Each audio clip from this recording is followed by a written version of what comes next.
अभी तक जो हमने समझा, प्राणायाम से लेकर के समाधि तक, प्राणायाम से लेके समाधि तक कुछ कुछ चीजों को समझा। तो ये श्लोक नंबर नोट कर लीजिए, वर्ष नंबर नोट कर लीजिए, 374, 388 और 390। ये जो शिव सरोदे के लास्ट वाले जो श्लोक है, कहने का मतलब शिव सरोदे का जो सार है ना, जो इसेंस है ना, वो 374 से लेके 388 और 390, ये सब वही है। प्राणायाम करने से क्या फायदा होगा, अलग अलग तरह के बंद लगा के प्राणायाम करने से क्या फायदा होगा, ध्यान से क्या फायदा होगा, समाधि से कैसे क्या फायदा होगा, ये श्लोक इसी के ऊपर आधारित है। प्राणायाम बंद, बीच में प्राणायाम का बहुत जिक्र मिलेगा, बंद का भी मिलेगा, लेकिन ये अब सार है, इसेंस है। जब शिव स्वरोदय खत्म हो रहा है ना, तब प्राणायाम और समाधि से ही समझाया गया है कि ये सार है, साधना का ये सार है। ठीक है ना। अब आप कहोगे कि भाई इतना विशाल है हमारा जो सनातन है, इतना ज्ञान पहले से ही था, सब कुछ था। ठीक है ना, एक प्रश्न तो आता है ना दिमाग के अंदर। फिर कोई चंद लुटेरे आए और हमको मार के लेके चले गए, हमारे मंदिरों को उखाड़ दिया, हमें मार दिया, अत्याचार करके चले गए, हजारों साल हम पे ऊपर राज कर लिया। तो उसके बहुत सारे कारण हैं।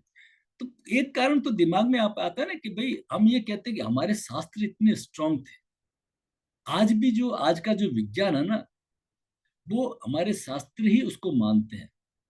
जो क्वांटम फिजिक्स है, आपने नाम सुना होगा, सब हर एवरीथिंग इज क्वांटा।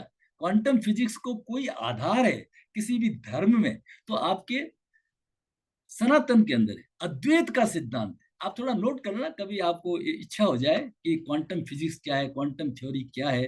ठीक है ना। तो वो अद्वैत जो है, अनड्यूअलिटी है कि मैं एक ही हूं, बस दूसरा कोई है नहीं। दो थ्योरी, एक तो द्वैत है कि हम दो है, मैं और ईश्वर, और दूसरा है अद्वैत, दूसरा कोई है ही नहीं, मैं ही हूं, मैं ईश्वर का अंशी हूं, अंश हूं। वो अंशी है, मैं अंश हूं। वो सागर है और मैं उसकी बूंद हूं। अगर पानी की दो बूंद का केमिकल टेस्ट करें तो उसमें भी H2O आएगा। उसको देख करके समझ करके हम सागर के बारे में समझ सकते हैं, भले हम सागर नहीं देखा हो, फिर भी हम समझ सकते हैं कि उसका भी केमिकल यही होगा, H2O होगा, दो मात्रा हाइड्रोजन की और एक मात्रा ऑक्सीजन का होगा। ये हम समझ सकते हैं। ठीक है ना। तो हमारे पास में इतना शास्त्र था, इतना ज्ञान था, इतने गुरु थे, तो क्या हुआ, कालांतर में उसका जो सार रूप लिया ही नहीं, थोथा थोथा ले लिया, सार सार को उड़ा दिया, उल्टा काम कर लिया। हम अपने आसपास घरों में भी देख लेते हैं, वो संध्या वंदन करते थे, तीन चार संध्याएं होती है वैसे। एक तो सूर्योदय और सूर्यास्त, एक दोपहर 12 बजे, एक रात को 12 बजे। रात को 12 बजे वाली तो छोड़ दीजिए, ये तीन संध्या हर एक ज्ञानी को, पंडित को करनी जरूरी होती थी। सूर्योदय के समय भगवान की साधना करें, सूर्यास्त के समय करें, और दोपहर को 12 बजे करें। ठीक है। कुछ लोग एक करते, लेकिन उसके अंदर प्राणायाम है। तो प्राणायाम वो क्या करते हैं, यहाँ हाथ रखते, यहाँ हाथ रखते, ऐसे ऐसे करके, ऐसे करते, छाती पे रखते, यूं यूं करते, इस तरह, बस ये थोड़ी सी ऐसे एक्सरसाइज करते। उनको पता ही नहीं कि वो क्या कर रहे हैं। उनको अनुलोम विलोम प्राणायाम करना था, वो तो करते ही नहीं, जानते ही नहीं उस चीज को। तो इसलिए क्या हो गया, जो मूल रूप को तो छोड़ दिया, और फिर ये निर्मल बाबा का युग आ गया एक तरह से, सब जगह से, है ना। उसका जो थोथा रूप है ना, वो ले लिया। एक श्लोक है इसका अपना 388, आप थोड़ा सा नोट कर लीजिए। ये 374 से 388 ये सार है। तो 388 पे वो जो कहते हैं, एतत जानाति योगी, है ना, एतत जानाति योगी, एतत पठति नित्य से। ये योगी जो इस चीज को जानता है, प्राणायाम को, बंद को, इन चीजों को जानता है और नित्य पढ़ता है ना। ये हमारे सब शास्त्रों में लिखा हुआ है। आप कथा पढ़ेंगे ना कोई भी, तो उसके अंदर ये लिखा हुआ है कि ये अगर इस कथा को कोई पढ़ता है ना, कोई जानता है, सर्व दुख विनिर्मुक्तो लभते वांछित फलम। उसको वो सब दुख उसके नाश हो जाएंगे, और उसको सब, ये हमारे सब कथाओं में, ये मैंने पीछे लाइन ऐसी देखी है लिखी हुई, और यही शिव सूर्योदय में ऐसी लाइन है। थोड़ा शब्द बदल जाते हैं कि जो इस ग्रंथ को पढ़ेगा, है ना, ये नहीं बताया कि इस ग्रंथ को पढ़ना नहीं है, इसका अर्थ क्या है, इसका मतलब इसको फॉलो करेगा, इसको फॉलो करेगा, इसमें जो मूल तत्व बताया ना, प्राणायाम, उसको करेगा। शास्त्र में ऊपर लिखा है कि जब हम प्राणायाम डेली करते हैं तो सवा घटी, सवा मतलब 3 घटी हमारी आयुष बढ़ जाती है। घटी क्या है, हम थोड़ा सा आगे लेंगे, 24 मिनट को एक घटी कहते हैं। घड़ी ये पुराने मेजरमेंट है, इसके हम थोड़ा कुछ दिन बाद में उसके ऊपर चर्चा करेंगे। ठीक है ना। अगर कोई आदमी, कोई व्यक्ति नियमित रूप से प्राणायाम करता है तो उसका 3 घटी उम्र बढ़ जाती है प्रतिदिन। 3 घटी मतलब 1.25 घंटा उम्र उसकी बढ़ जाती है, नियम पूर्वक प्राणायाम करता है। तो हमने वो जो बंद लगाने थे, प्राणायाम लगाने थे, तपश्चर्या करनी थी, वो तो मार्ग हमने छोड़ दिया। ठीक है ना?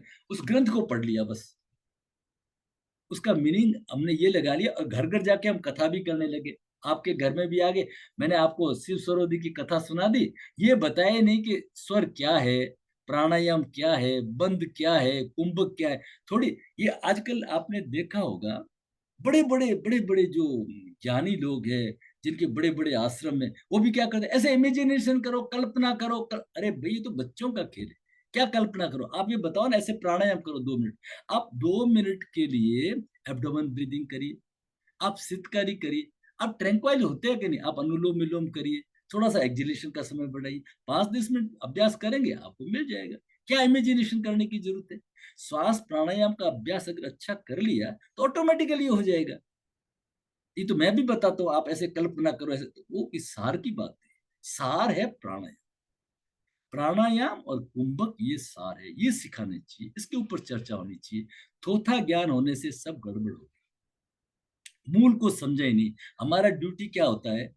हमारी ड्यूटी है प्रथम कर्मो योग। नोट करिए, सबसे इंपॉर्टेंट चीज है कर्म। पूरा योगेश्वर तो कह करके थक गए, गीता कर्म का ही ग्रंथ है ना, एक तरह से कर्मण्य, पूरा कर्म करिए। और आप देखिए हमारे ऊपर कितने कलंक है, हमारे हमारे लोगों पे ऊपर कितने कलंक है, कि सोमनाथ के अंदर वो चंद लुटेरे आए थे, है ना? आप कल्पना तो करिए, चंद लुटेरे आके लूट के चले गए इतने लोगों को, है ना? और वो बैठे रहे महादेव की लिंग, अरे महादेव की ये पत्थर देख रहे हो, महादेव तो एक बिल्कुल निरंजनो निराकारो एको देवो महेश्वर, वो महेश्वर है। ये उसका स्थूल रूप है। अपन इन चीजों को सब करेंगे, पढ़ेंगे, समझेंगे, मतलब तो वो सूक्ष्म तत्व को, शक्ति रूप को तो हम भूल ही गए। उससे सब ये हम नीचे आ गए। उसको शक्ति को तो समझना है ना, उसको ताकत को तो समझना है। अभी अपने ग्रुप में जैसे स्नेह है, स्नेह जैन, आ जाइए स्नेह। ठीक है। एनीवे, तो जैन लोगों में आप क्या समझते हो? जैन लोगों में ये कहते हैं अभी चींटी को भी नहीं मारना, अहिंसा परमो धर्म, ये महावीर का। आप हैरान हो जाओगे, जैन धर्म के वो सबसे बड़े हेड थे 2001 में, आचार्य महाप्रज्ञ। मैं उनको बहुत सुनता था, मैं मिला भी उनसे। तो वो सुजानगढ़ से पंजाब की तरफ, उन दिनों में आतंकवाद का बहुत फैला हुआ था, खालिस्तान मूवमेंट वगैरह। तो अहिंसा यात्रा पे निकले, पैदल निकलते थे ये लोग, अहिंसा यात्रा पे निकले। तो जोधपुर में उनका वो था, ठहरने का था, तो मैं उसमें गया था।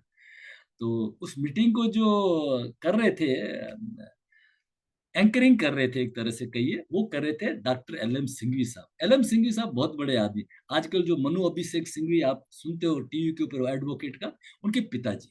और वो यूके में एम्बेसडर भी रहे थे, एमपी एमएलए एमपी वगैरह भी रहे थे, हम उनके पीछे दौड़ने वाले लोग थे। तो वहां किसी ने बात कर दी अहिंसा की, तो उन्होंने एंकरिंग करते हुए उसका उत्तर दिया कि गुरु के यहाँ पे कुछ शिष्य थे, कुछ शिष्यों को गुरु सिखा रहा था, अहिंसा के बारे में बता रहा था।